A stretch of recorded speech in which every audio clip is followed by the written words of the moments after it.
एक राजा था और उस राजा को उसके एक बहुत जो प्रिय मित्र था, वो भी दूसरे सल्तनत का राजा था। तो दो राजा आपस में दोस्त थे।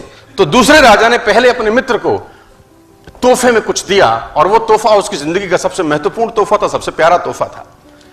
और उसने उसको तोहफे में 2 बाज दिए और वो बाज बड़ी अच्छे नस्ल के थे। तो राजा को उस तोहफे को मिलकर राजा को बड़ी प्रसन्नता हुई और उसने उसको धन्यवाद दिया कि वेरी गुड यार। और बाज अभी छोटे थे लेकिन उनकी नस्ल बहुत शानदार थी।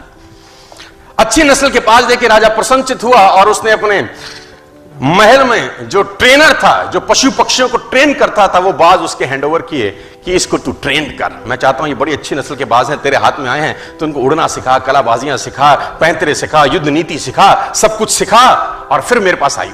तो उस ट्रेनर ने 2-3 महीने उस बाजों पे काम किया और बहुत जबरदस्त तरीके से काम किया। और 3 महीने के बाद उसने राजा को रिपोर्ट किया बड़ी अजीब बात।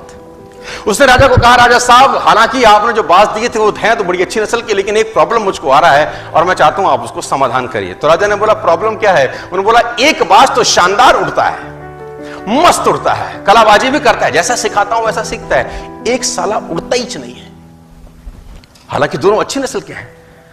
तो राजा ने बोला, प्रयास करो। उसने बोला, सर मैंने सारे प्रयास करके देख लिए, मुझको समझ नहीं आ रहा कि तकलीफ क्या है। तो राजा ने बोला, किसी और को हायर करो, अपने शहर में, अपने एरिया में, अपनी सल्तनत में कोई ऐसा आदमी ढूंढो जो पक्षी प्रेमी हो, ऐसा आदमी ढूंढो जो नेचर लविंग हो, जो बाज से बात कर सके, उससे पूछे समस्या क्या है, दूसरा भी तो तेरी भांति दनादन उड़ रहा है, तेरे को क्या तकलीफ है? तो उसने बोला, राजा जी प्रयास करता हूं। वो ट्रेनर देश में घूमा और एक व्यक्ति को पकड़ के लाया और उसको जिम्मा दिया कि तू ट्रेंड कर। और ठीक इस घटना के 3 से 4 दिन के बाद जब उसको वो व्यक्ति मिला, उस व्यक्ति को उसने वो बाज हैंड ओवर किया कि इसको समझ नहीं आ रहा अपने को तकलीफ क्या है। उसने बोला, इसको तो मैं उड़ा दूंगा।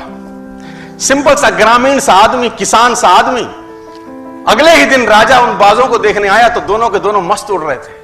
राजा ने बोला कि ये कैसे चमत्कार किया? तो बोला, ये तो साधारण सा एक गांव वाला है, इसने कर दिया ये काम। तो उसने गांव वाले से, राजा ने पूछा, तूने क्या किया? उसने बोला, मैंने कुछ नहीं किया, जिस शाखा पे बैठा था उस शाखा को मैंने काट दिया, अपने आप उड़ने लगा। I simply just cut the branch। तो कौन सी शाखा पे आप बैठे हो यार? तो मैं चाहता हूं उस शाखा को काटा जाए।